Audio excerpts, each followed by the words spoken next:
22 лістапада неабыякавыя жыхары нашага горада прыйшлі да мемарыяльнага комплексу ушанаваць памяць салдатаў Вялікай Адчыннай вайны. Людзей, якія цаной уласнага жыцця прынеслі доўгачаканае вызваленне нашай зямлі. Падрабязнасці з месца падзей у матэрыялах нашых карэспандэнтаў.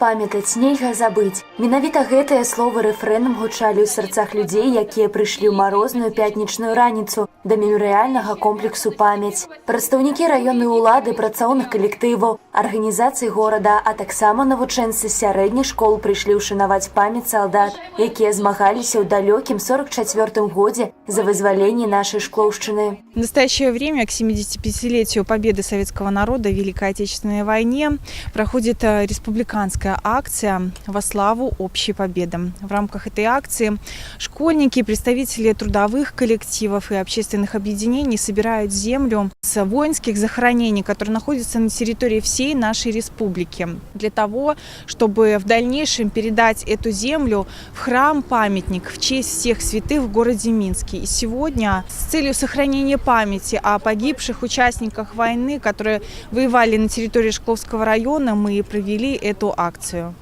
У знак глыбокай павагі да загінуўшых герояў былі ўскладзены кветкі. Пасля ўрачыстай часткі мерапрыемства прадстаўнікі раённай улады накіраваліся на месца пахавання ахвяр фашызму. Там таксама адбылося складанне кветак і забор зямлі з брацкай магілы. Сваім удзелам у рэспубліканскай акцыі ў славу агульнай перамогі Шклоўшчына зрабіла маленькі ўклад у вялікую справу, бо перамога нашых дзядоў і прадзедаў стане часткай гісторыі толькі ў тым выпадку, калі мы зберажом яе ў сваёй памяці і памяці нашых нашчадкаў.